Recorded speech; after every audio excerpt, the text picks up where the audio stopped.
Okay, so let's begin now our discussion on official languages, part 17, articles 343 to 351.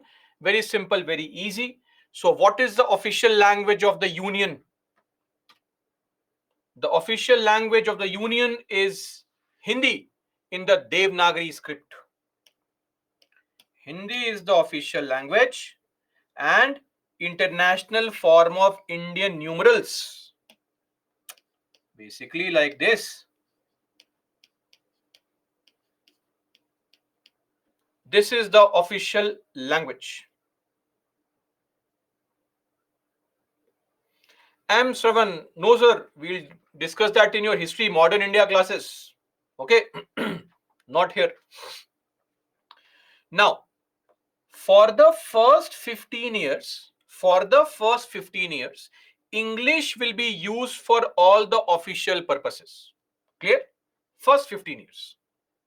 Now, this time frame for of 15 years, first 15 years meaning 1950 to 1965.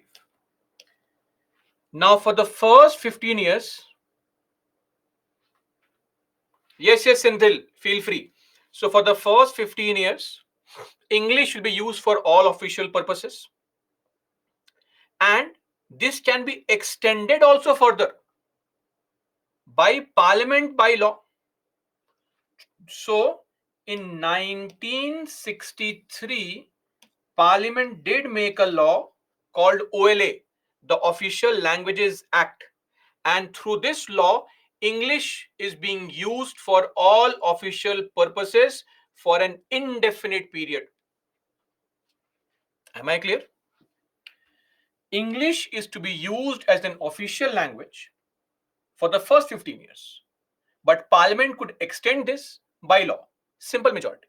So in 1963, an Official Languages Act was passed to extend the use of English for an indefinite period. Now, this use of English can be stopped and the use of Hindi can start if all the non-Hindi speaking states pass a resolution to this effect in their respective legislature. Are we clear, everybody? So far, any problem? No problem. Great. Now, Article 344 says that there can be a constitution of a commission. This commission will comprise of experts from Schedule 8 languages. Those who are experts in Schedule 8 language. Now, what is going to be the function of this commission? The function of this commission is going to be to increase the use of Hindi and decreasing the use of English. But let me remind you that just because the target is to increase the use of Hindi does not mean that you compromise on the industrial advancement, compromise on the cultural aspect and the scientific advancement of India.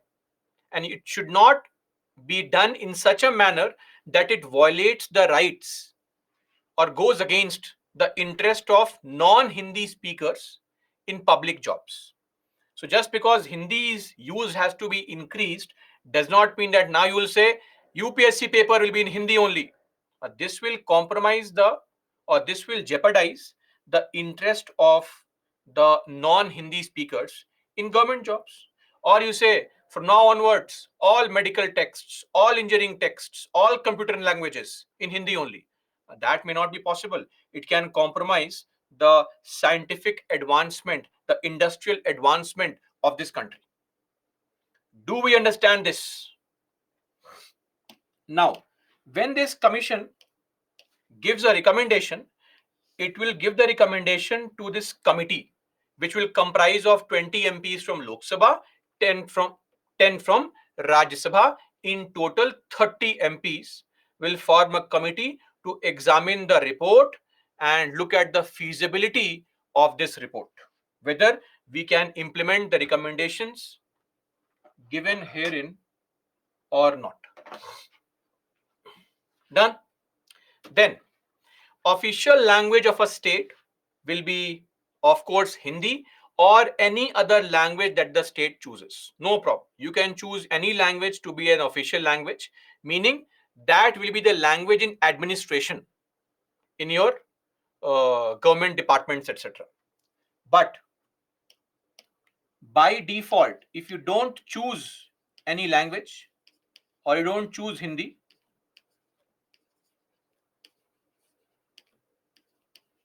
English is by default the official language.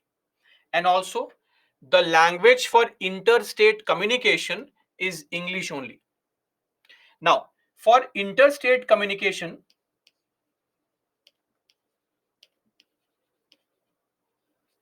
Hindi may be adopted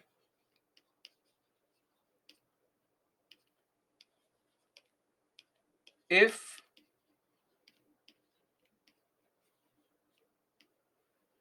states agree. For example, state like Rajasthan and UP, they have agreed that they will communicate in Hindi, or UP and Bihar, UP and MP. So these states have agreed that they will communicate in Hindi. So that's it. Have we seen this article by any chance? Do you remember this article, guys? Tell me. No? Article 347.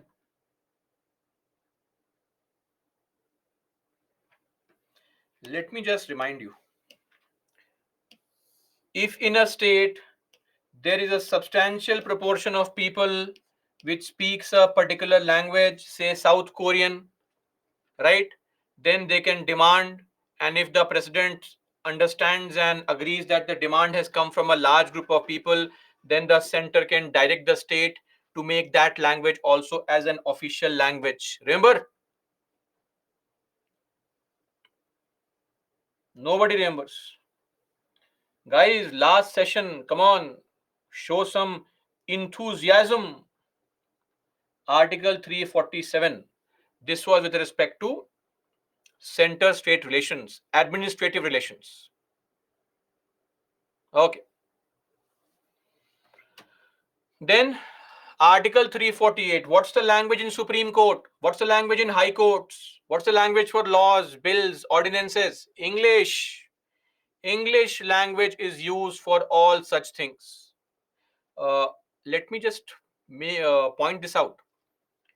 Governor can allow the use of Hindi or the official language of the state in the High Court with President's consent. That's possible actually. In the concerned High Court, the local official language or Hindi can also be used. For example, we have, say, MP High Court, the Allahabad High Court, etc., where use of Hindi is also there. But let me just tell you one simple point. In case there is any dispute between the Hindi version and the English version, if there is any dispute between the Hindi and English version of what is correct, what is more accurate, what is holding authority, the authoritative text is always going to be English. Are we clear? Everybody, English is the authoritative text. The English translation is the final ultimate translation. Whatever is the English translation will hold authority. Akash, Allahabad.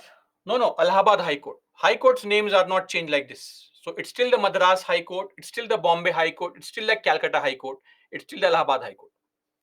So Bharati Nyaya Sanhita violates this article? What? All the provisions are in English. What are you saying? Gaurav, what happened, sir? Why so angry suddenly? Name can be anything. You can't say the missile is named Agni. It is wrong. Laws, the provisions have to be in English. Understand? We also have seen this article 350A. facilities for instruction in the mother tongue. Do you remember this article also?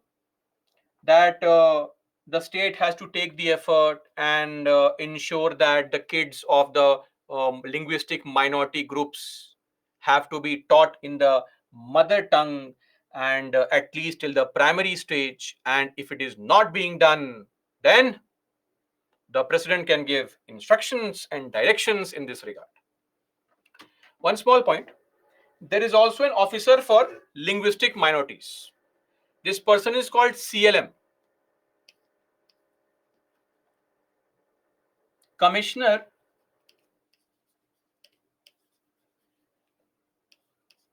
for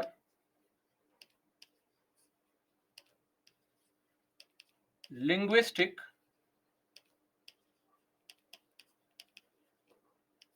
minorities.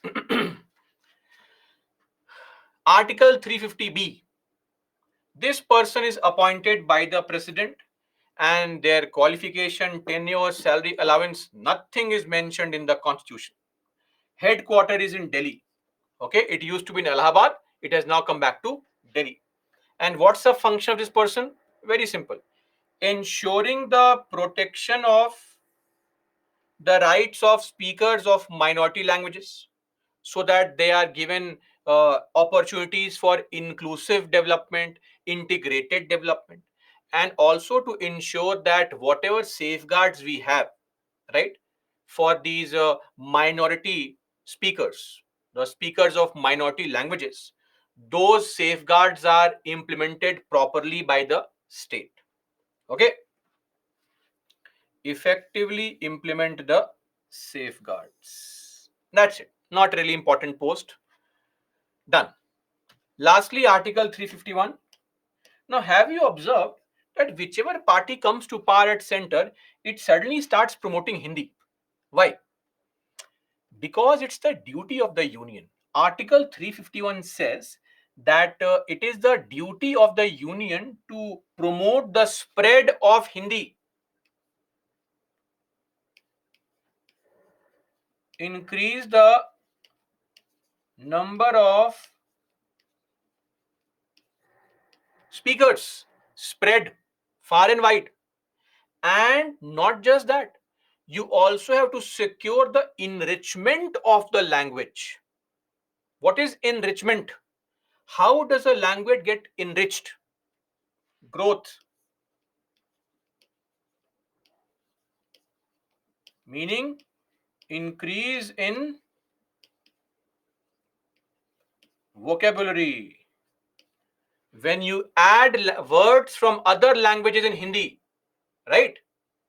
So we should try to incorporate more words from other languages in Hindi. And when you are incorporating those words, don't add French and Spanish words. Add words from languages in the seventh schedule, like Tamil, Telugu, Dogri, Bodo, etc.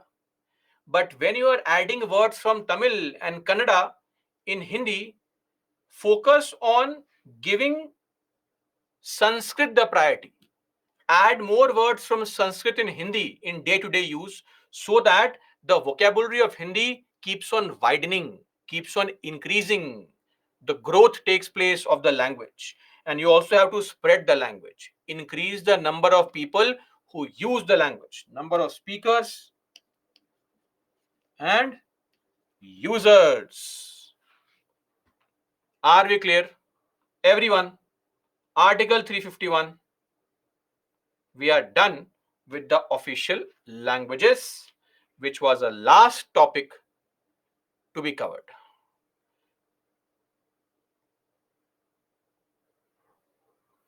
Bharati, because as per the Official Languages Act, English will be used for all official purposes. Simple. And UPSC civil service examinations are there in Hindi for prelims, and for every language in main examination.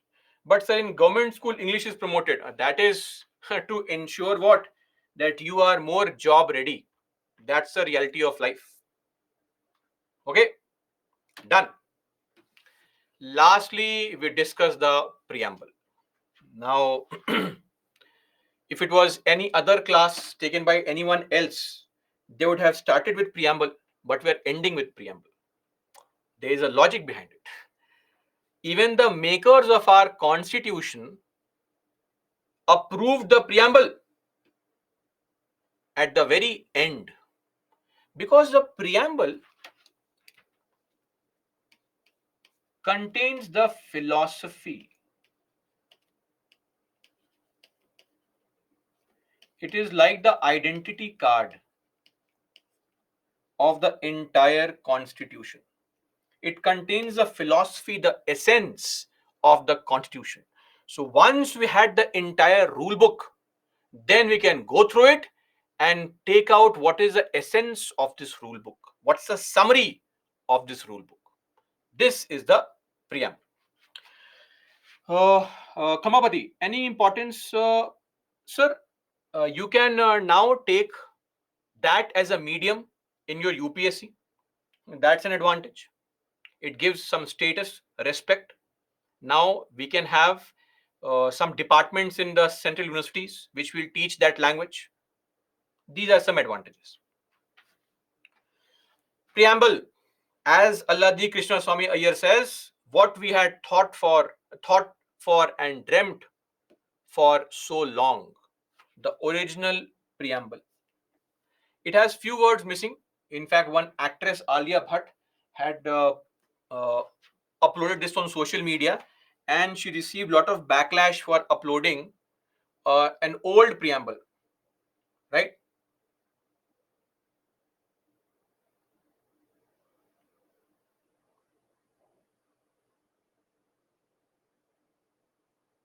No, Bharti, not prelims. No, no, no. So this is the original text of preamble, but this is the current content of preamble with three new words being added. Those words are in red and yellow, highlighted in yellow, written in red. So my request would be to mug up the entire preamble. Just revise this for next 5 7 days, 2 minutes of time. Write this on a piece of paper, stick it near your study table, right? Or put it in your phone, set a reminder every day for the next 10 days, 2 minutes to read the preamble, and you would have mugged up the preamble without even you knowing it. So, we the people of India, having solemnly resolved to constitute India into sovereign, socialist, secular, democratic republic, and to secure to all its citizens justice, social, economic, and political. Have we seen this phrase somewhere else also? Justice, social justice, economic justice, political justice. We saw this today only under Article 38, Directive Principles of State Policy. Okay? Then liberty. Liberty of thought, liberty of expression, liberty of belief, liberty of faith, liberty of worship. Right? Then equality of status, equality of opportunity, and to promote among them all fraternity, assuring the dignity of individual and the unity and integrity of the nation. And in our Constituent Assembly, this 26th day of November 1949, do hereby we adopt, we enact, we give to ourselves this Constitution. We, the people of India, have given to ourselves this Constitution. The source of power behind this Constitution is the people of this country. Right? Now, what is the purpose of the preamble? It talks about the nature of the Indian state. That the Indian state is sovereign, it is socialist, it is secular, it is democratic, it is a republic. It talks about the goals. What are the goals? Goals are justice, goals are liberty, goals are equality, goals of fraternity. It talks about the source. Where are we deriving this power from? We are deriving this power from people. The authority is people. Okay. So just to mention important points for the preamble. Preamble defines the objectives. Objectives of the constitution are mentioned in the preamble. Point number one. Point number two, it's an integral part of the constitution, meaning it can never be taken away from the preamble or from the constitution. It will always be there. The preface is the preamble. It will always be there. You can amend it, you cannot remove it completely. Preamble also contains basic structure, socialist, secular, sovereign, all these terms. Now, preamble is amendable. Supreme Court said this in the Keshwanan Bharati, 1973. Preamble is an integral part. Supreme Court said this in the LIC case of 1995, also in Keshwanan Bharati. But very important, preamble is not enforceable in any court. Please. Now, there is a misconception here. Since the Supreme Court has said that preamble cannot be enforced in any court, means what? The preamble makes no sense. No, no, no. On its own, on its own, you cannot read a word of the preamble and go to court saying, my lords, preamble says equality of status. Give me same status. Preamble says equality of opportunity. Give me the opportunity to be a part of Indian cricket team. No, sorry. You have to understand that the preamble should be interpreted with the other parts of the constitution. On its own, it has no meaning. You cannot go to court and claim it. But the preamble should be read with other parts of the constitution to derive the fuller meaning of the provision. Right?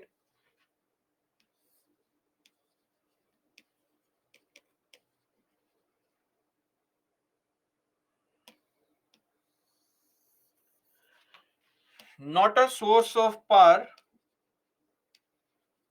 on its own, but very important phrase, I will write this for you also, that Supreme Court said that however preamble, the constitution must be read in the light of the grand and noble vision, grand and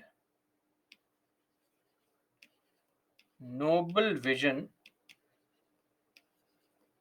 of the preamble. Meaning, you cannot on its own take the preamble to court and get it enforced, but preamble can be read with other provisions of the Indian constitution to have a substantive effect, a meaningful effect. Okay, we look at the various keywords to help you understand better on these elements. First up is, of course, sovereign. What is sovereign? Sovereign means no external power can dictate the government of India. There is no authority above the Indian state, which is run by its people. So we are free to conduct our own affairs. Are we clear? Now, some may have this belief that, sir, how are we free? Today, if USA has imposed some sanction that don't purchase oil from Iran, we have to follow it. No, no, we do not have to follow it. It's a choice. For example, you are sovereign individually to do what you want with your life. There is no compulsion to study. But you know very well, if I put in the effort right now, I'll reap the reward in future. You do it. So it's your choice. You can waste time or can study. So when USA said, India, don't purchase oil from Iran, uh, we saw the pros and cons of it. When you purchase oil from Iran against the wishes of US and other countries, you are choosing Iran over USA, right? India thought that's not a good idea. We should remain with other countries on this, and we chose to follow it.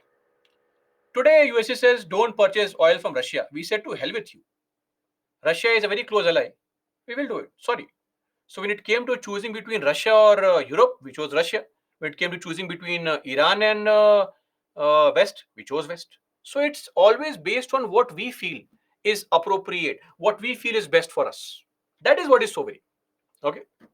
Then democratic government derives authority from the people, by the people, for the people, of the people.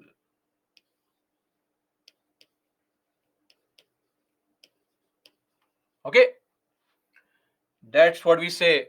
It offs the people, it fars the people, it buys the people.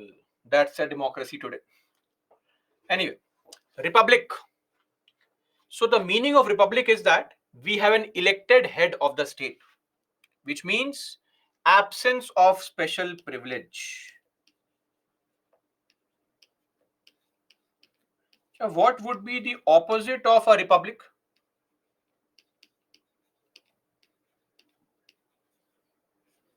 Tell me. Opposite of republic would be what? When the head of state is elected, we call it republic. When the head of state is a hereditary position, we call it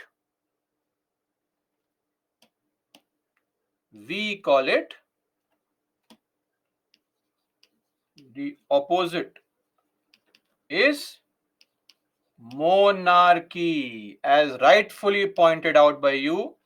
Monarchy. UK is a classic example of monarchy. Are we clear, everybody? So this is with respect to the what? Republic. Now, justice. What is the idea of justice? The idea of justice is it's a Soviet concept, and the idea of justice refers to fair and moral treatment of all individuals. Fair and moral treatment of all. That is called justice. To giving everyone his or her due, right? Righteousness, equity, uprightness, vindication of right, administration of law. That is what is called justice. So we have social justice, right? Social justice would refer to, or you can find that in the elements of articles 14 to 18. Then you have economic justice, which we saw today only, which is what?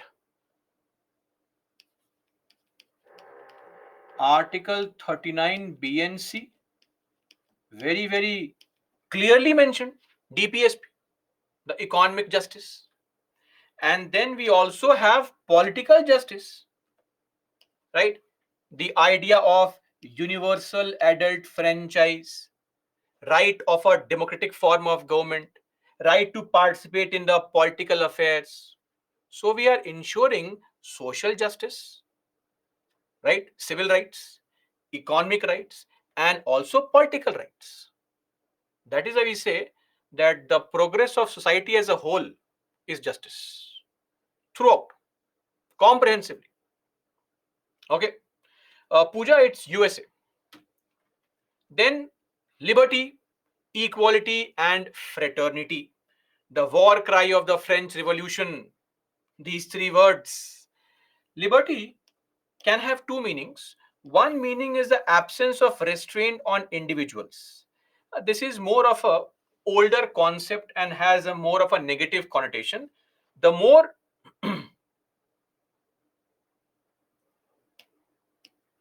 the more new meaning and the more appropriate meaning of liberty is this nowadays. So, what is liberty? Absence of restraint, meaning no limitation on individuals. So, in a modern society, that may not be possible because we have to impose limitation on individuals. Even our rights are restricted. So, we say that this is a more appropriate definition of liberty nowadays. That liberty simply means when you are providing opportunities for your citizens to develop themselves fully. Liberty. The idea of having options in life, right? Then equality. Very simple. Absence of any special privilege is equality. Fraternity, a sense of brotherhood, the feeling of oneness, social harmony, social harmony. Now, there are three words which were added. One is socialism. So, what is socialism? When the government or the state controls the means of production. But Indian socialism is slightly different. These are elements of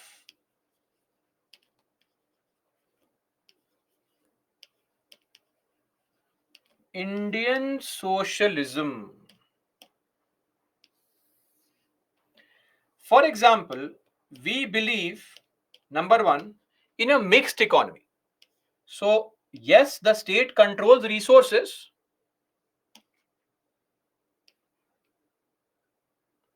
but there is also the availability of private and public sector. Mixed economy. Then our socialism is democratic in nature. The control of resources by state means the control of country's important resources by people, because who controls the state in a democracy? People. And because we follow a democratic socialistic environment, this is why we say that we are a welfare state. Always remember, whenever democracy is married to socialism, you get a welfare state. Then bureaucracy. So in these communist and socialist countries, you will find that they do not like class, any kind of class. They hate class. They want a classless society. Everybody should be equal. So bureaucracy is just a temporary phase for them. So basically, the idea what these countries, say Soviet, China, Cuba, etc., had was the country has all the resources. Do one thing, give all these resources to a group of people, let's call them state. The state's task will be to allocate all these resources equally amongst people.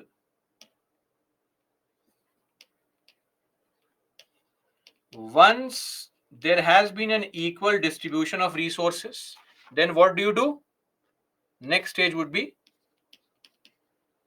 state is removed. There will be a classless and a stateless society. People will govern themselves. Such nice, noble intentions. But are they practical? Is it possible to have a classless and stateless society where people govern themselves? On a traffic signal, when people cannot stop themselves, how do we expect it? That there will be self policing. There is nothing called self-policing. It may not be possible. So this is a very bogus kind of idea. Sounds so childish that you have. Now some of you may say, sir, but this is a right idea. No, any idea which is impractical, which is devoid of an understanding, which is devoid of understanding of human emotions and nature, right, is a very bogus idea. So, no Bharati, classless society is never possible. I'll give an example.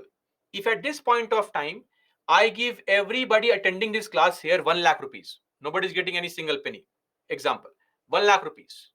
And you go out and live your life. Some of you, after 1 year, would may have doubled that money.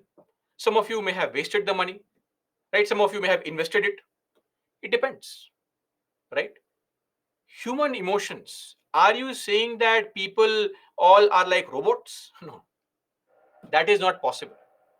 That is why these things look nice in imagination. There is no practicality behind it. That is why these are bogus concepts. Okay. What we can do is ensure equality of opportunity, that nobody should be denied the equality, the chance to succeed. That can be something we can assure you. But beyond that, whether you succeed or not is based on your performance. Look at this here. A lot of you are attending this class. Will everybody attending this class score the same marks in UPSC? No. Some of you may not be studying right now. Some of you are watching the match right now, right? Despite giving you the same resource, there can never be equality. It is not possible. Okay? So, see, a nice idea is only nice if it is practical also. The merger has to be there. But in our country, we don't believe bureaucracy is not important. In fact, bureaucracy is a very, very important instrument. You are called the arm of the state. Meaning, to just help you understand this point, when any party wins the election, what does it get? If you say, sir, it gets power, it's a vague word. What the party gets is to control you, bureaucracy. Because every party has a vision, an idea, and how to implement that vision into reality through bureaucracy. Bureaucracy is an instrument through which political parties convert, translate their vision into reality. You are an important element of Indian state. And lastly, social revolution. We don't believe in this bogus kind of overnight changes, change everything. Look at your life also. UPSC preparation. You don't start studying 20 hours on day one only. Starting slow, steady, 6 hours, 8 hours, 10 hours, and maintain the pace. Social revolution means gradual evolution. We don't believe in overthrowing the system. We believe in slow and steady changes. No bloodshed. No, no, no. Slow and steady changes. Clear? Then we have, of course, this statement made by Supreme Court in the DS Nakara case, that the basic idea of socialism is to provide decent standard of living to all the people and providing them security from cradle. What is cradle? What is the meaning of this cradle? Baby's bed is called cradle, right? So cradle refers to the earliest part of your life. Till you die, the state will ensure to provide you decent standard of living. That is socialism. Now, secularism, I think we saw enough of this today. Freedom to all religions, of course. No religion is state religion, of course. All religions, same status and support from the state. And very important, we follow the principle of principled intervention. Based on certain principles of upholding dignity, reputation, etc., of individuals, we can interfere in your religion. Right? This was Justice A. Mehmadi in the SR Bommai judgment, when he was asked that, my lord, what is secularism? You are saying that the imposition of president's rule in the country, the imposition of it is appropriate because the state government has worked against secularism. What is the uh, definition? Then the Milord said that it is an elastic term, can't define it. Sorry, right? See, the idea, and also the third word which was added was integrity. Integrity means putting an end to all these separatist tendencies. There are these groups which want to part way from India. Sorry, integrity. We are an indestructible union. So, within the large framework of India or Bharat, whatever is your concern, we'll address it. Don't, this marriage has no divorce. Simple. Now, see, one such point which I would like to address here only is why did we not use these three words or the word socialism or secularism in the beginning only? Ambedkar said this. When people started saying that, see, we cannot have secularism, is in India, religion is an integral part of day to day life of an individual. It's embedded in our daily activities. We can never be divorced from religion in our country. So, Ambedkar and others also agreed that, see, uh, it is better not to use the term than to use it fraudulently. Strict separation. And we don't want that. We are going to respect your religion till we can respect it. If you violate the dignity of individuals, we'll interfere. So the word secularism in the Western connotation cannot be used in India. And that is why the makers did not think of the need to use it. Now, why was it added? See, when it comes to the word secular, it was meant for minorities. In the context of birth control, the programs which emerged in the emergency period, so there was this rumor that this birth control program, forced vasectomy, was being used to target selectively Muslims. It was a rumor only. There's no such intention. And to allay those fears, to remove those fears from the minds of Muslims, the word secular was added by Indira Gandhi. Now, why socialism? See, on including the word socialist, Ambedkar had said that it is against the very grain of democracy. I am using his words as far as I can recollect. It is against the grain of democracy to decide in the constitution itself what kind of society the people in India should live in.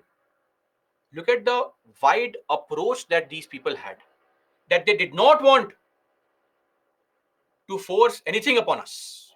So they said, Ambedkar said, it is perfectly okay today for majority of the people to hold that socialistic organization of society is better than the capitalistic form of government. But it would also be perfectly okay that in future there could be some other way of organizing the society which could be better than the socialistic organization. Why should we force a way of life, a way of living on the future generation? Let them decide on their own. And that is why these words were not added. Now, the idea about adding socialist was to ensure that Indira Gandhi was working for the upliftment of the poor people. Garibi Hatao was a slogan. And when there were allegations that Sanjay Gandhi was trying to remove the slums in Delhi to beautify Delhi so that people don't misunderstand the government, they don't start thinking that this government is meant for rich only, this word was added, socialist and secular. Now, as far as integrity is concerned, so of course, when any leader tries to find legitimacy for their rule, they always raise one question.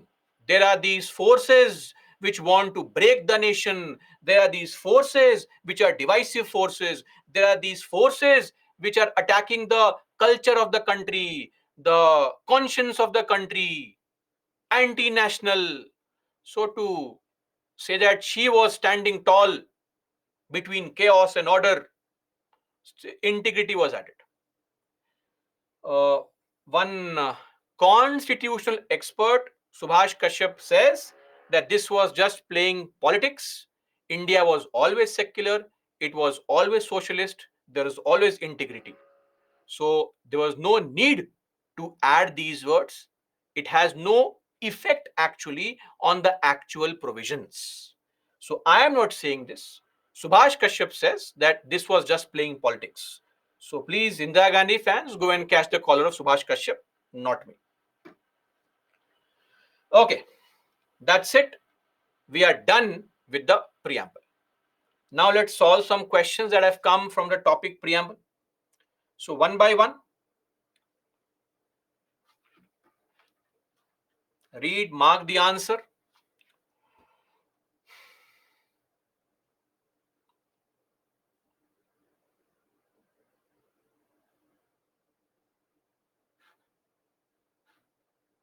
Done? I'll now launch a poll. 30 seconds.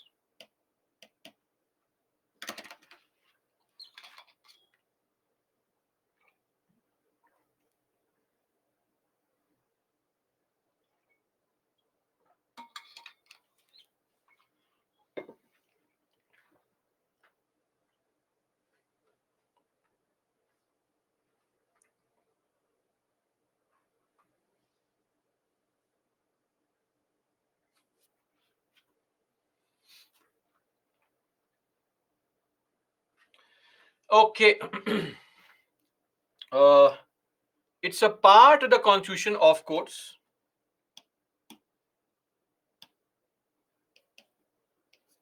Has the same legal effect? No, no, of course not. It has no legal effect. No legal effect. No legal effect. Independently of other parts. The preamble should be read along with other parts to derive fuller meaning of the provisions. On its own, preamble has no effect. This is also correct, but this is a better statement, a more accurate depiction of what is a preamble. Hence, D is right and not B. Are we clear on this? So, next question. Let's see how many of you can solve this question.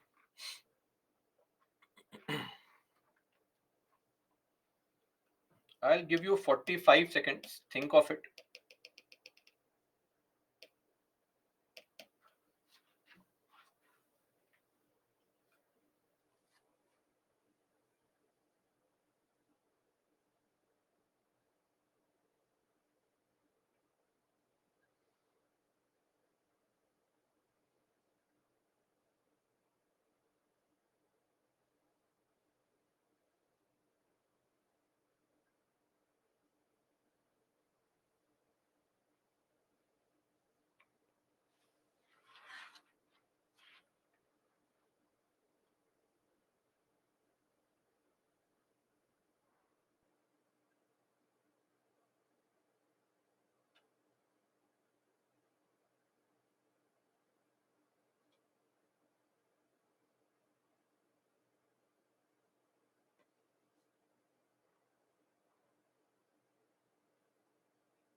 Okay. Why have you marked committed judiciary? Liberty. Committed judiciary is wrong. A committed judiciary is a judiciary which is committed to upholding government's policies. Remember the ADM Jabalpur judgment. This is wrong. Centralizing powers is of course wrong. Elected government. Can elected government be a safeguard of liberty? Tell me. Pakistan has an elected government. China, elected government. How much of liberty do they have? Of course, we know, right? Elected government may not always guarantee liberty. It's a separation of powers which ensures checks and balances. No organ acts over smart. This will ensure, this will be a better safeguard of liberty. Okay, one more question.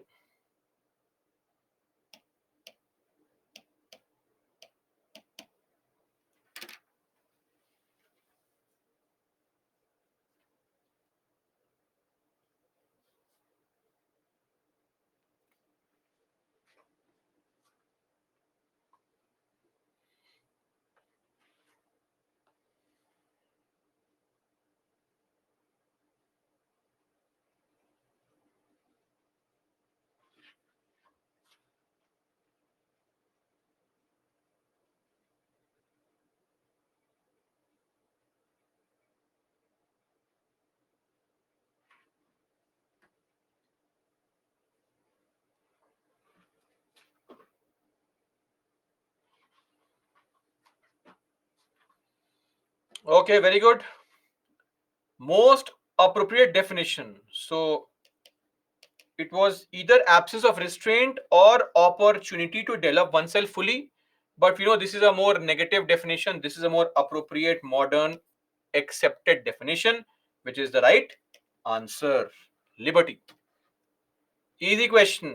Just focus on it carefully.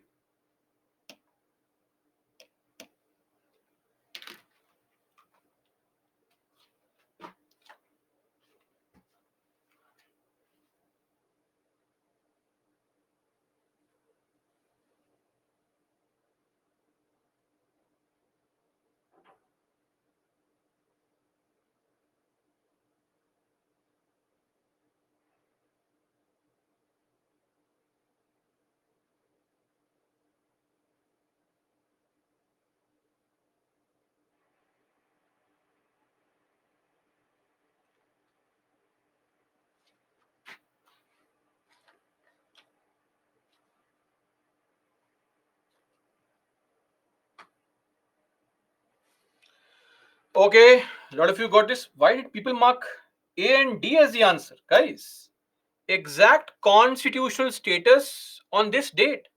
These two words were added later on. A sovereign democratic republic. Right answer. There's a question asked in 2016. Discuss each adjective attached to the word republic in the preamble. Are they defendable in the present circumstance? Firstly, the idea is to know all the words attached. So, sovereign, socialist, secular,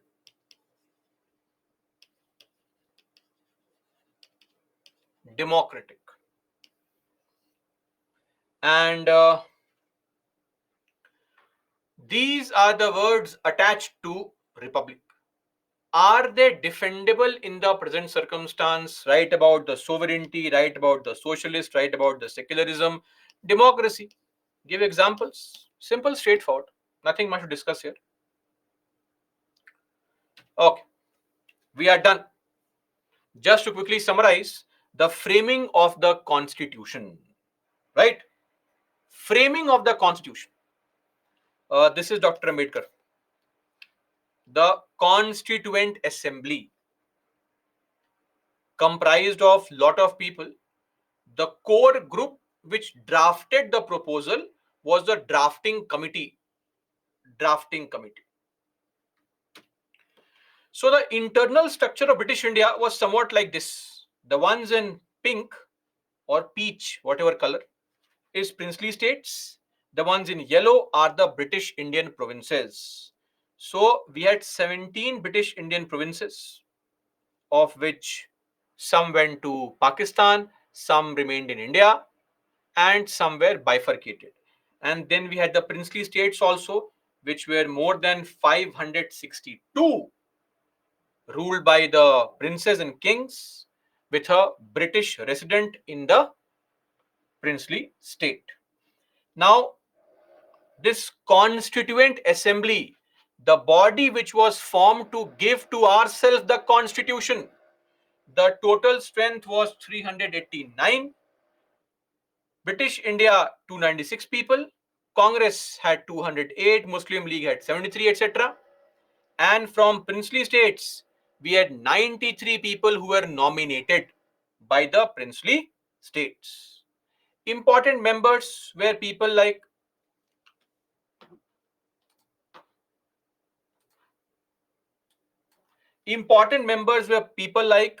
Dr. Rajendra Prasad, who was the chairman of the entire Constituent Assembly. Are we clear? Sachidanand Sinha was a chairman on day one. On the 9th, that is on the date when this Constituent Assembly met, on that date, the chairperson was Sachidanand Sinha. But later on, just like the pro tem speaker concept, we chose the new chairman of the Constituent Assembly and Dr. Rajendra Prasad. So he was there just on 9th of December 1946. Deputy chairpersons were H.C. Mukherjee and V.T. Krishnamachari. Advisor to the Constituent Assembly was Sir B.N. Rao, Benegal Nursing Rao. Extremely important was his contribution. This man traveled far and wide, gave a lot of suggestions to incorporate in the Indian Constitution. Chief draftsman was S.N. Mukherjee and his team. Who are these draftsmen?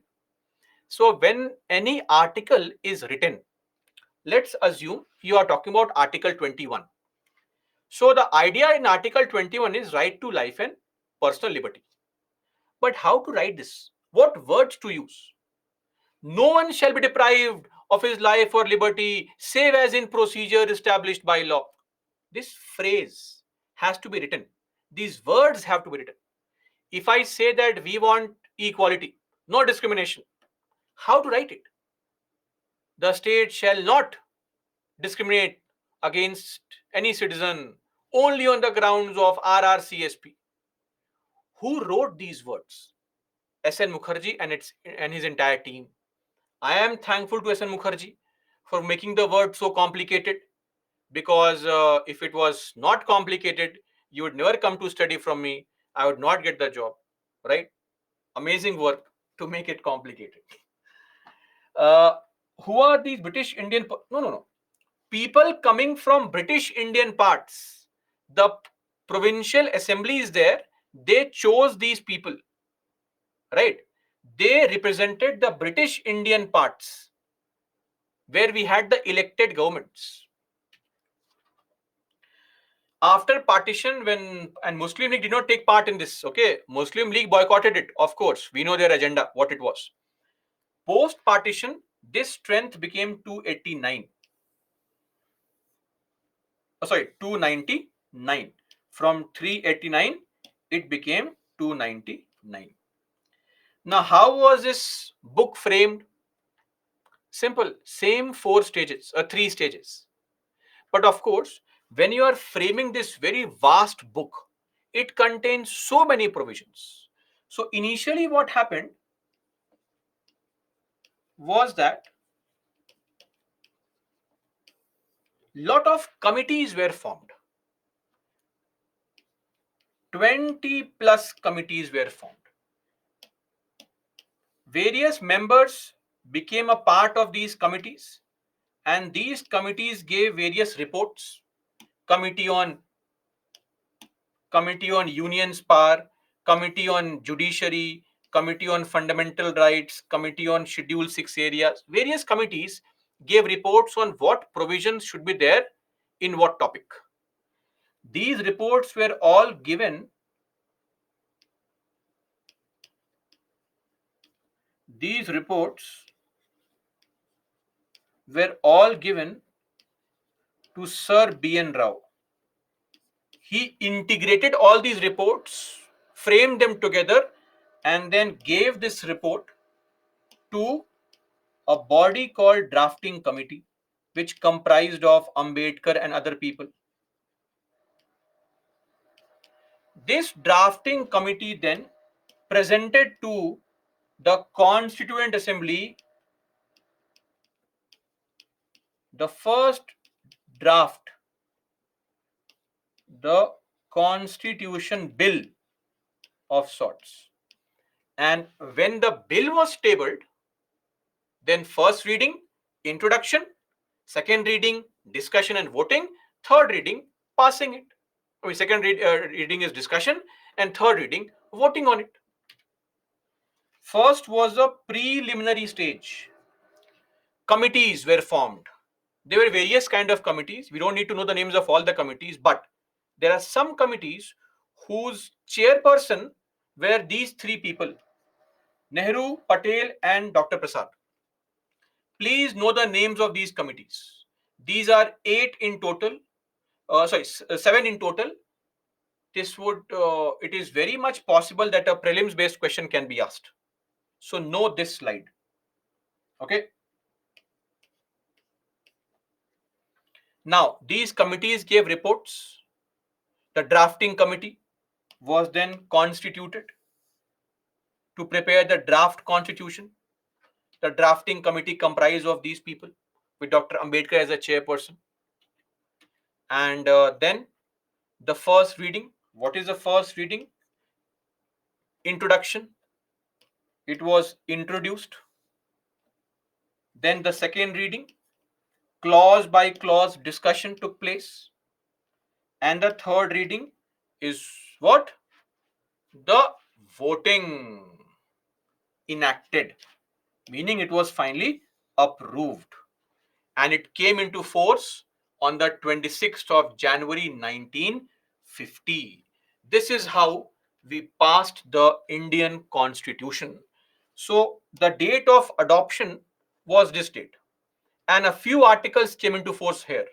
But all the other articles and almost 95% of the Indian Constitution came into force on the date of commencement, which is the 26th of January 1950.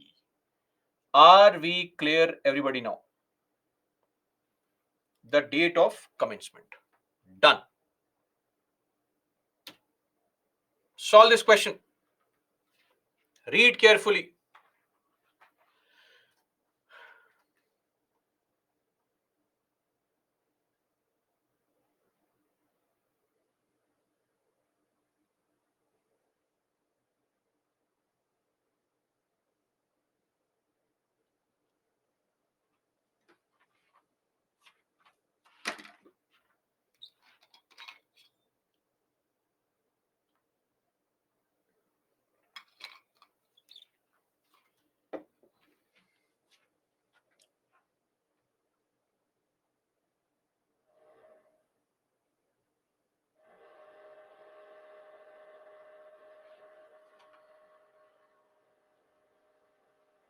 Done. I'll launch a poll now.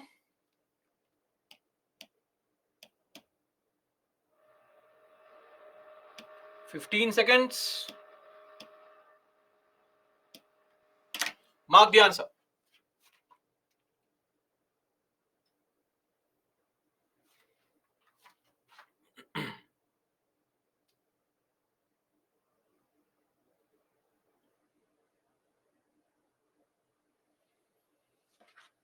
Very simple. On the 26th November 1949, we adopted the entire constitution. The drafting committee was set up, really. On this date, the task was over.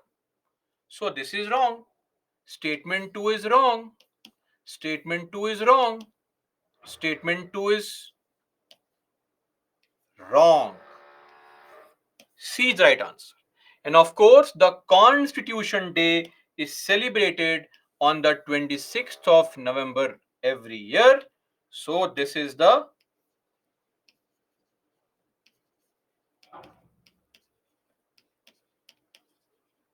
Constitution Day. Always remember, these kind of questions where statement 1 or assertion reason questions, you will always find that one statement is right, the other is wrong. You just have to spot which one is right, which one is wrong. Clear?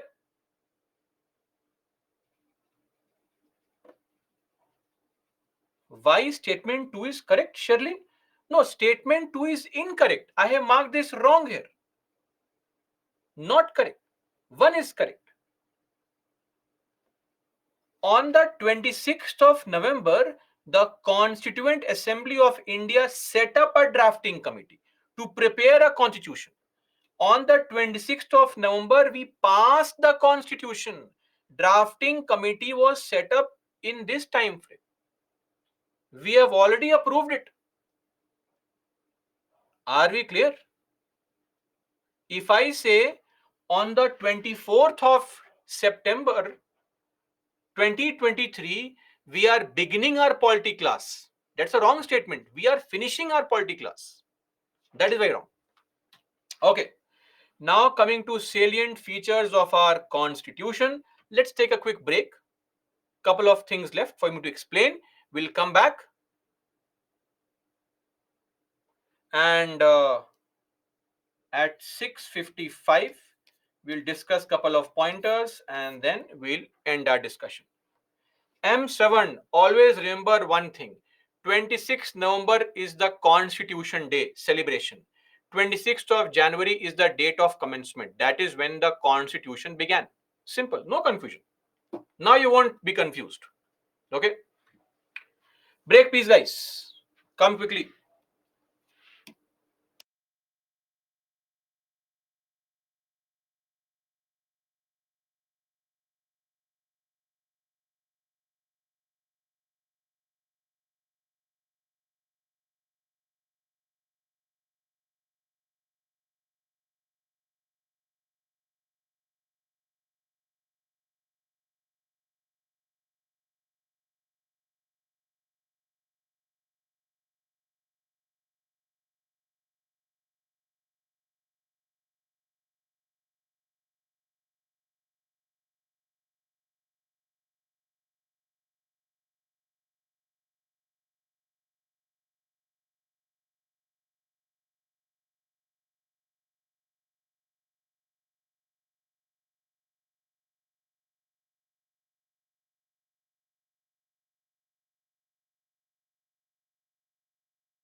So now we'll summarize with the salient features of our constitution, and now we'll begin on defining the constitution.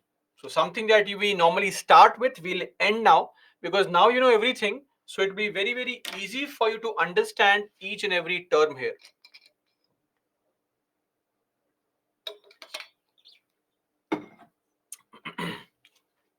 Sounds more like the definition from Three Idiots or Nanban, that movie. In public law, the organic and fundamental law of the nation, which may be written or may be unwritten, establishing the character and conception of its government, laying down the basic principles to which its internal life is conformed, organizing the government, and regulating, distributing, and limiting the functions of its different departments, and also prescribing the extent and manner of the exercise of the what? Sovereign power. Now, this is a very good definition of the constitution, and you will find that the Indian constitution fits this perfectly. So, firstly, organic. What is organic? When you say that it is a organic and fundamental law of the nation, what is organic? Organic refers to two things: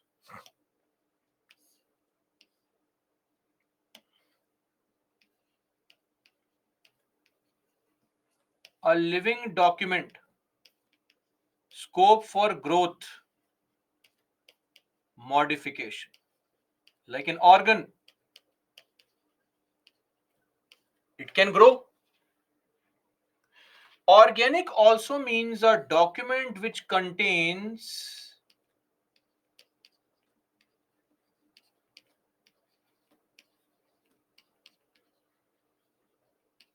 administrative details. That's called organic. Then, fundamental. What is fundamental law? Remember, Article 372. Why is the constitution called fundamental? Because all other laws derive authority from this constitution. So, in our country, our constitution is a written constitution establishing the character. What is a character? Secular character, socialist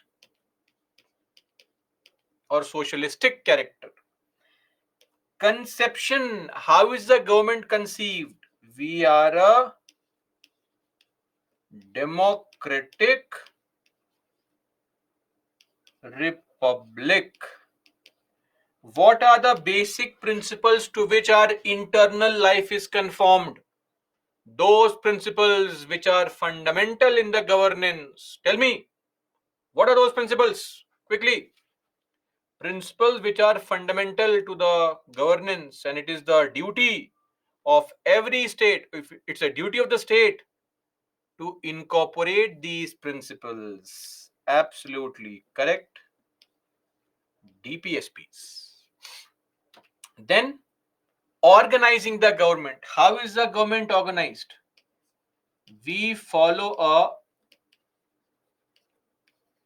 parliamentary form of government. Regulating. What is the regulation here? The checks and balances that are there. Then, distribution. Article 246, Schedule 7. Limiting. Tell me, what is a limitation on the state's power? State's powers are limited. How? Very good. Others, please tell me.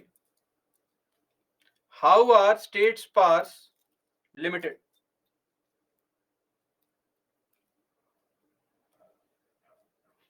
So, state's powers are limited through fundamental rights. And the extent and manner is the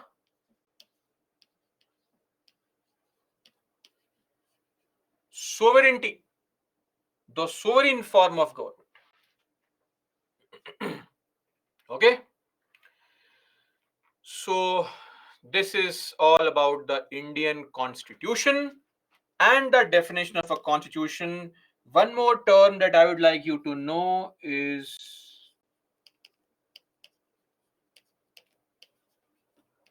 constitutionalism.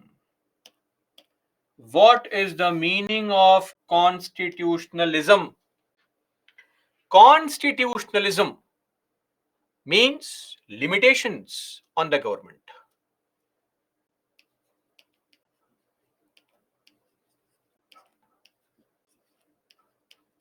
Limited government. What are the elements? Element number one, rule of law. Element number two,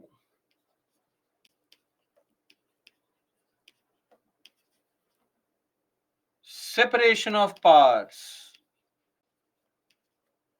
Element number three, temporary government.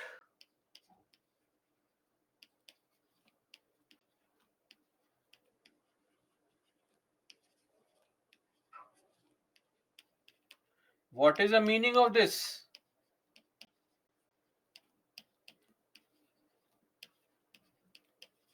Periodic elections. And point number four, free press. This is what is the reference to constitutionalism. Very, very important. Are we clear? Everybody? Any doubt on this? No doubts. Great. One more term that you should know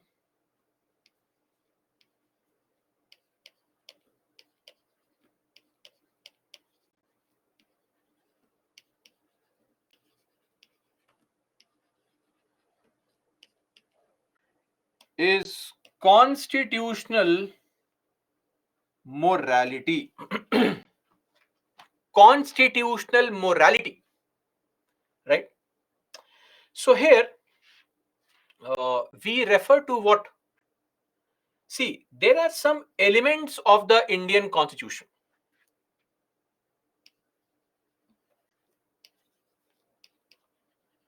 Rule of law,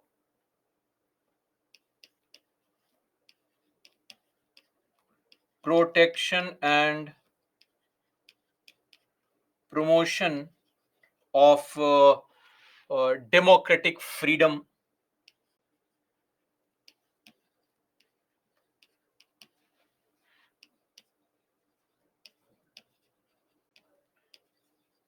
equality, social inclusion, etc. Egalitarian society, promoting diversity, affirmative action, so many things. Operationalizing these essential values is called constitutional morality.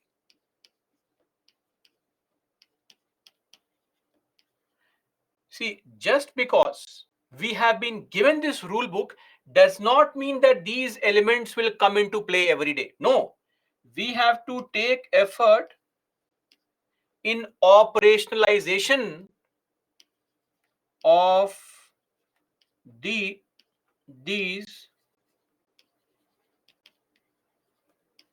essential values, the common good that the constitution exists for. This is what is called constitutional morality.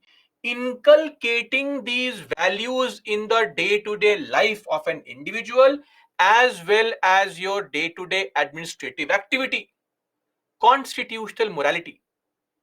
The idea of these essential values being integrated in our life is what is called constitutional morality. Clear? Okay. A solo question asked in the year 2023.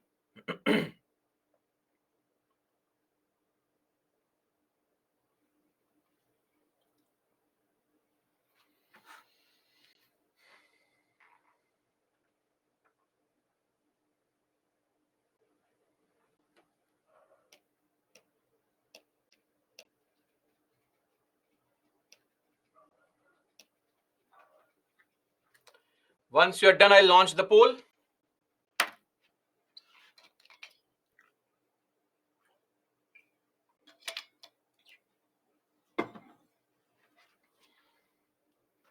Done?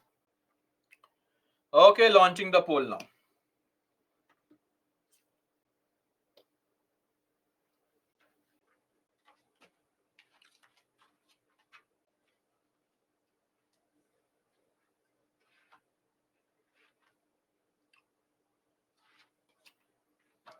Great. Which of the following statements best reflects the chief purpose? The chief purpose of the Constitution is to define and limit the powers of the government. Right? C is the right answer. One more question, and that would be the last question from my side in polity. Take 45 seconds to mark the answer.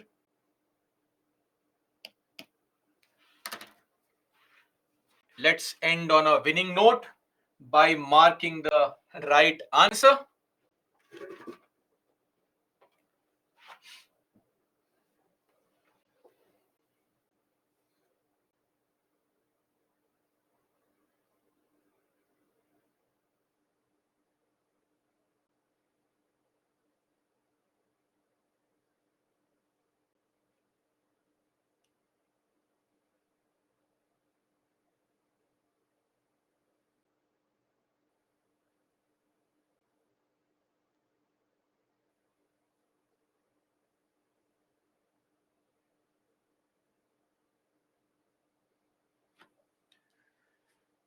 Great. Constitutional government means a limited government. See, there can be a constitutional government which could be unitary also. There is no mandate to have a federal structure only. France is a constitutional government which is unitary in nature. D is the right answer. That's it. Done with all the questions. Now, just to summarize the salient features, okay, I'll show the leaderboard first.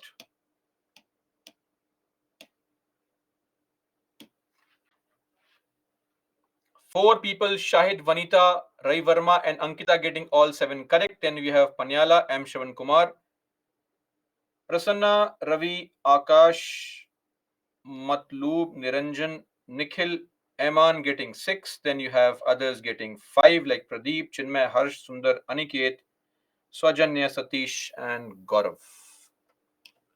So just to summarize very quickly, salient features, it is the lengthiest written constitution. Of course, more than 1.2 lakh words in the Indian constitution, right? Then it's more flexible than rigid. It guarantees social, economic, and political justice. It's a federal system with a unitary bias. It's a parliamentary system with an elected head of state, which is a republic. We have justiciable rights called fundamental rights. We have non justiciable rights called DPSPs. Defendable. Defendable meaning which can be defended in the court. That is what is the idea of defendable. Then emergency provisions are there. We have secular polity. What is secular polity? Secular form of government. Then we have universal adult franchise. We have integrated and independent judiciary. We have a 3-tier government. Constitution is an intermediary between the parliament and the judiciary because nobody is supreme. What is supreme? The constitution is supreme. The parliament, the judiciary, Both of them are constantly trying to justify their actions on the barometer, on the parameters of the constitution only. Right? Okay. And it is drawn from various sources. So we have drawn inspiration. And when people say that, it's a borrowed constitution, it's a slavish imitation, we should then simply, and Ambedkar actually said this, that we are giving to this country in the limited time frame a workable constitution, a rule book which works. And we have kept the scope open for amendments. It is for the coming generations to make it into an ideal constitution. Right? This is the response to all those critics who keep on saying that this is a cut, copy, paste exercise. Frankly, it is more than that. The adaptation is intelligent. We have adopted those provisions and we have twisted them to suit the needs of our great nation. So, sources, I mentioned these things, all terms are something that you should understand by now. So, all this,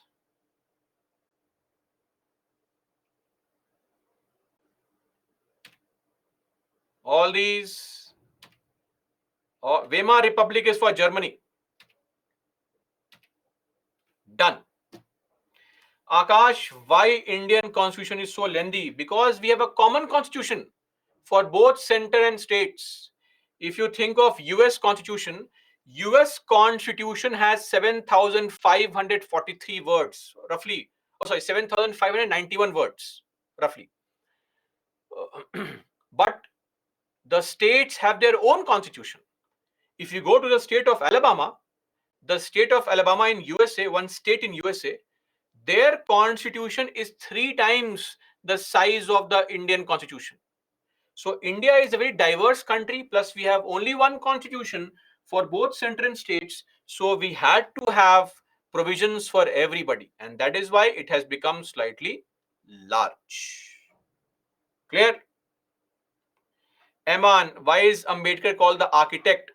Ambedkar is called the architect because he was a chairperson of the drafting committee which drafted the bill. The original draft, which was tabled on which voting took place, was made by the drafting committee, which was chaired by Ambedkar. So he was the chairperson there. So does it mean that he was the only person contributing? Of course not, right? But he was said to be a very important intellectual person. So of course that is how it is. And Ambedkar himself said that I'm standing on the shoulder of giants when he presented this report or the draft copy.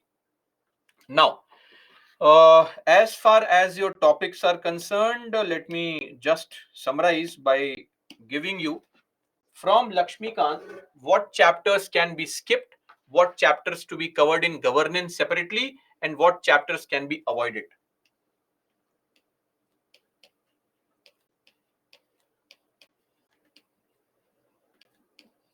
Chapters to skip.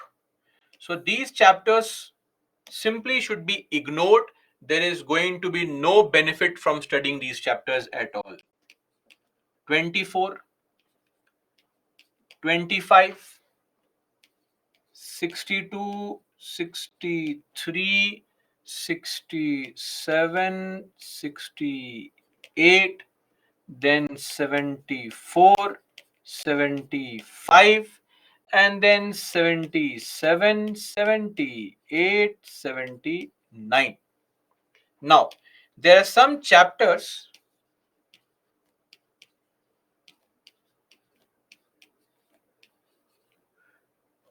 which will be covered under governance.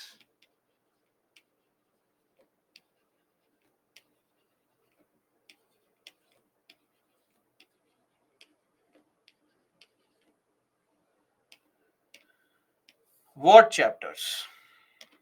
So, chapter 43, chapter 44, chapter 51, chapter 56, 57, 58, 59, 60, 61.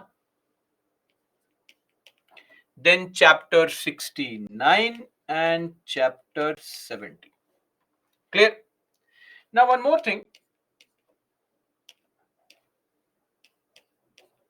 There are some chapters I feel they may be skipped because slides, the PPTs are way better than the chapter. Not to compete with the book and all. It is just my advice. So don't ask me, sir, why have you said this? I am simply giving a suggestion.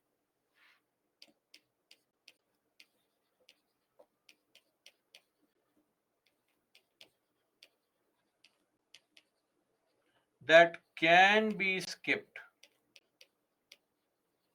Why? Because PPTs are better. That would be primarily almost everything, but still 5 to 11, 26, 31 to 42, 47 to 50, then 62, 63, 65, 68, then 71, 72, 76. This is advice from my side on what possibly can be done with respect to your Lakshmikant. Okay, so this is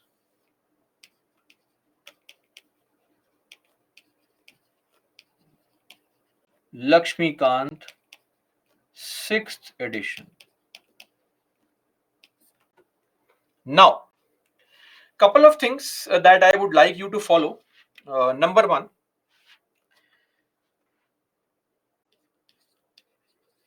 for prelims, so please don't prepare for prelims. Don't. We never prepare for prelims. We always study for main examination. That is how it should be. Are we clear? Don't prepare for prelims. Prelims preparation will start in the month of January if you want to be very safe, or February for most people, right?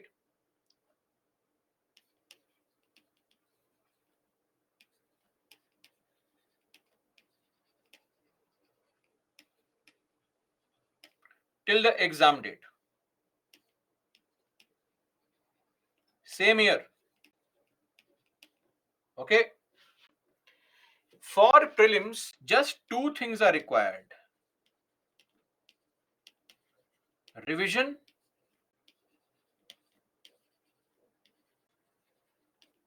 and mock tests. That's it. Nothing else. Keep on solving mock tests. 60 to 70 mock tests must be solved. 70 to 80 mock tests must be solved. And if you have revised sincerely, this is going to be sufficient to clear the prelims. Okay. And please make sure that by the month of April, that is at least the end of April, you are getting a score of 100 plus in the mock test. If this is not happening, then this means that your static preparation is not okay. Coming to the other element, that is a main examination, the written part, we will always prepare for the main examination, which would mean answer writing. If you are not going to write answers, it makes no sense. Don't prepare for UPSC. Skip it. That is how it is going to be. It's all about answer writing, right? I expect you to have a separate notebook for every GS paper and write answers there only, get them evaluated, and remember the first weekend we discussed on the next weekend we discussed on Sunday, the answer writing thing. So follow that PPT. Remember that the order, content is of key importance and never cross word limit. Practice answer writing on a regular basis. There is no compromise that can be acceptable for answer writing. I don't know how to write answers is the most stupid argument anybody can give. Right from childhood, you have been writing answers in your school and college. So don't say this. The only limitation I'm imposing is I'm asking you to write in a limited word format. That's it. Simple. Right. When we make these statements that, once I get more information, I'll begin writing, we are just trying to delay the difficult task of getting a self evaluation of where we stand. So please practice answer writing. Mains is all about collecting information and answer writing. Read magazines like Yojana and Kurukshetra, the gist of it. Read editorials to improve your answer writing. And also, the monthly magazine must be followed diligently. This needs to be followed by every aspirant. Third element is your optionals.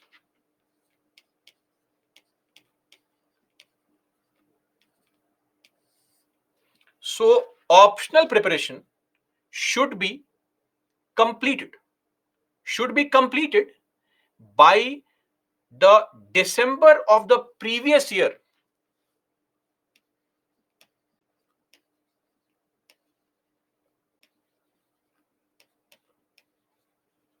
So every optional takes different time to cover. So let's say, for example, if somebody is appearing in 2024 prelims,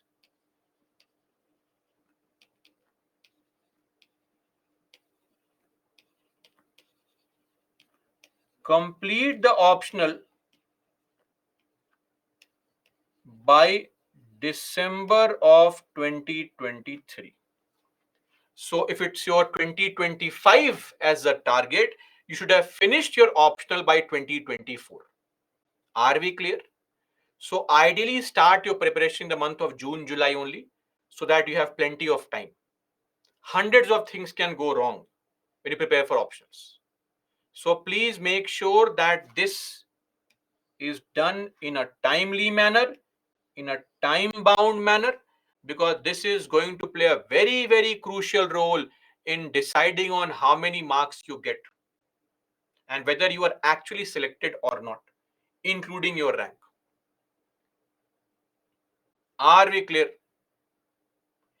Beyond that, some things that you should constantly keep in mind while preparing. Don't worry on anything right now. Just focus on three things. Sleep.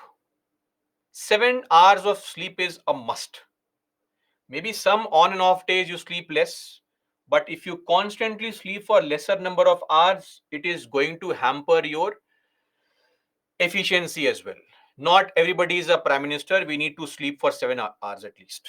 Health is of key importance. Don't, I understand there is no need to starve yourself. Weight loss programs, not right now. It's okay. When you go to Labasna, you'll be trained properly. You'll lose your weight, no problem. But don't overeat and don't jeopardize your health. Because if you fall sick, 7 days are gone, 10 days are gone without any studies. Time is of crucial importance. And of course, there has to be a routine, a proper timetable, because what cannot be quantified can never be achieved. Routines of key importance. You need to have a timetable where you have to put in the effort of roughly 8 to 10 hours of studies, 6 7 hours of self study beyond the class every day. This is the reality. I really do not know how to uh, give you a fake pep talk. This is what is required. If you are putting in lesser effort than 6 7 hours of self studies beyond the teaching of the class, it is going to take more time to clear the examination. Ritik, not really. This Lakshmikant is meant for those who want to study. So let me add this. For aspirants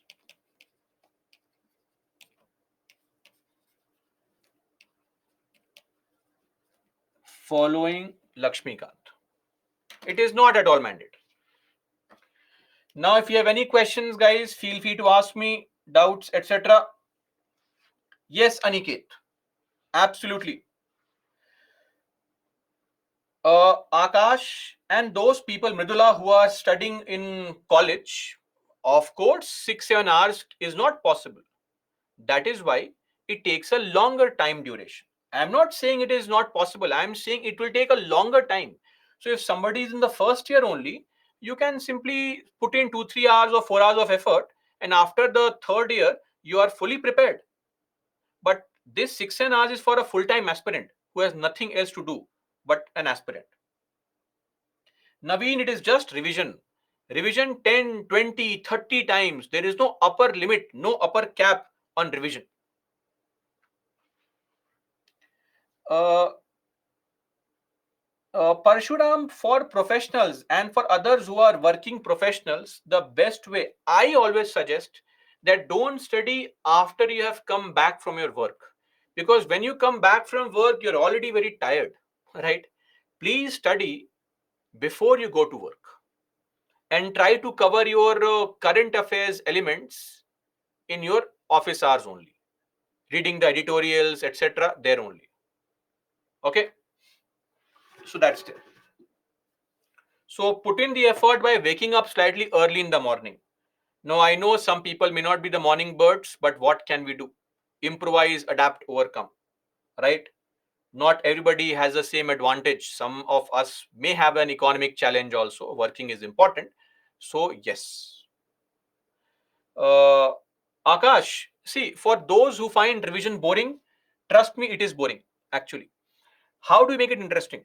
Solve questions. Ask your younger siblings, ask your mom, not your dad, but your mom, preferably, or your friends, to ask you questions from PPTs, from notes. Randomly go to them and give them this, take this 10 pages, ask me any question from here. That makes revision interesting. Or solve tests, MCQs. It makes revision interesting. Yes, Pradeep, 2 3 answers per day is sufficient. Absolutely sufficient if that can be maintained for a long period of time. Anything else, guys? Topic wise MCQ. Now, Mrudula, you are venturing in the zone of a bit of spoon feeding. That may not be possible. That I have studied the chapter President. I want 100 questions from President. Now, that may not be possible. Lakshmikant does have an objective MCQ book also. That could be for polity, but for history, geography, I'm not sure. But yes, if you want to solve questions from a certain topic, Lakshmikant also has a book. Falak, political science, there's a list of books that you have to follow. But I would prefer that you get a coaching for polity, for political science, or any optional. See, I don't want to, though at Baiju, it's a very strict idea that we say uh, coaching is optional. But if you ask me, it is not optional, it is mandatory. It gives you an advantage. All the things I mentioned in the class, I'm sure that not a single book could cover all these things.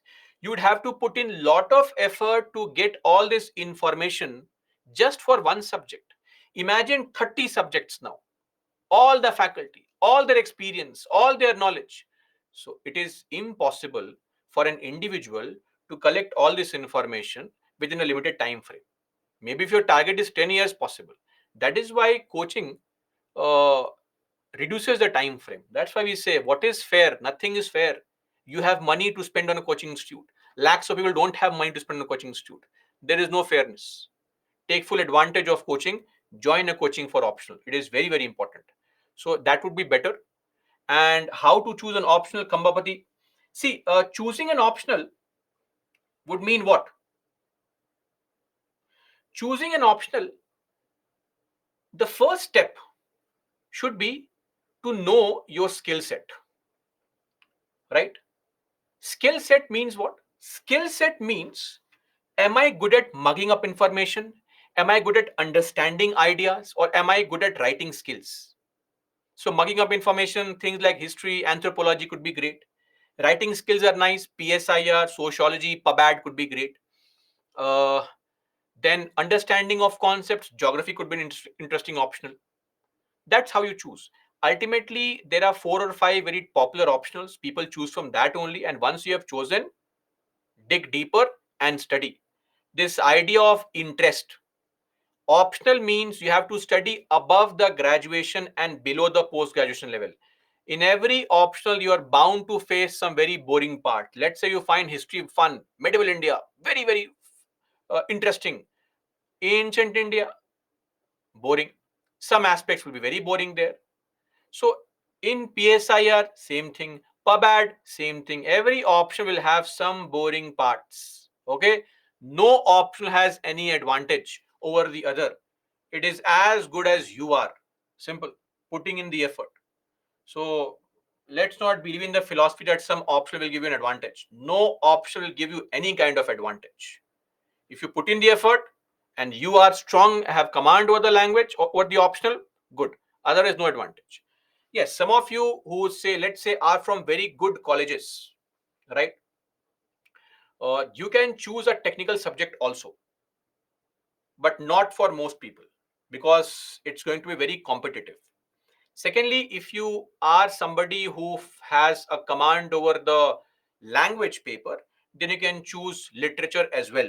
If let's say somebody belongs to Bodo community, somebody is a Kannadiga, somebody is a Malayali, or somebody is a Mathili, you can choose your language paper also if you have command over it. Fair enough. That's also a yes, Sudeep. That's what I was saying. Gaurav, no. PSIR and public administration are two different optionals. Both of them have some common part with polity.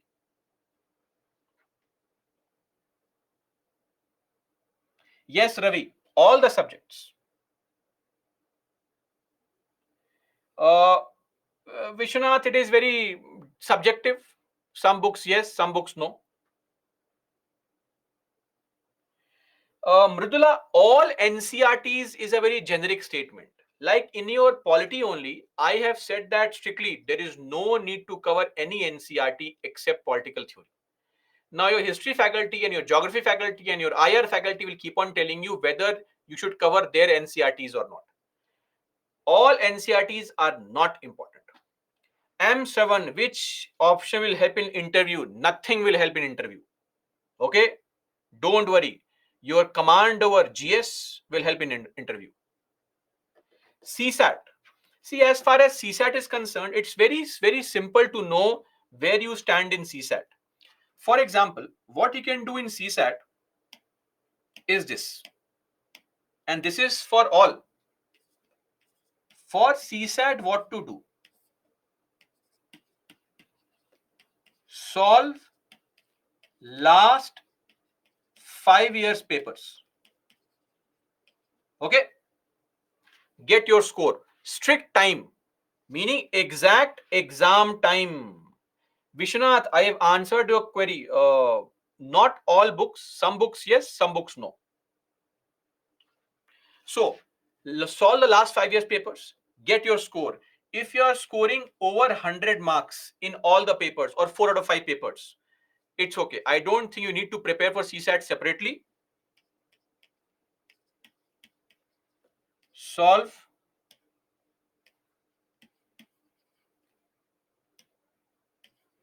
mock tests 2-3 months before the examination. 10-20 mock tests. Done. Just practice. If you are getting a score between 60 to 100, you require some practice. Regular practice. Try to improve your skills on, say, English and maths or English and reasoning, right? Or maths and reasoning, whatever combination. So normally, maths and reasoning or English and reasoning can be good combination. If somebody is good at maths, it is more likely they are good at reasoning. And if you're good at English, you can improve your reasoning. But if you are poor at maths, improving maths could be a challenge right now. So focus on these things selectively and then keep on giving regular tests.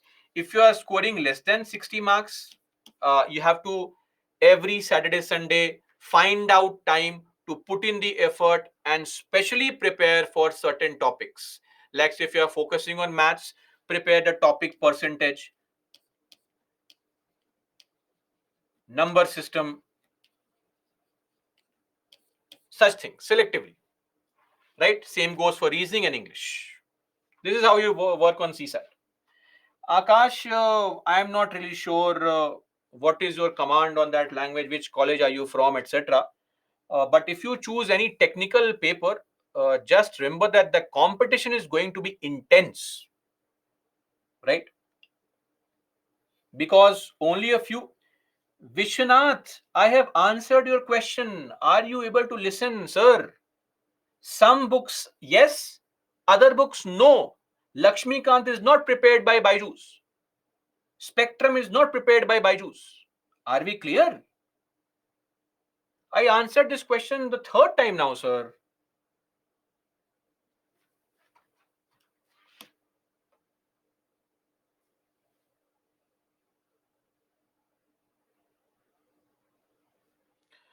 See, Pradeep, if there is no time, what to do? That's again possible.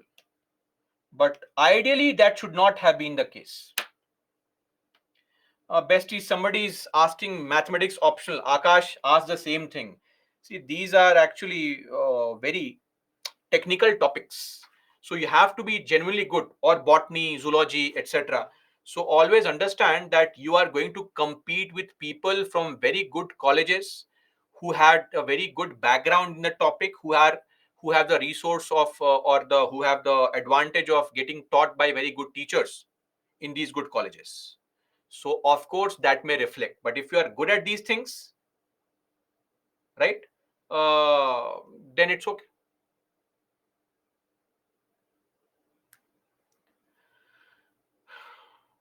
But take an optional where you have availability of faculty and resource and coaching and all.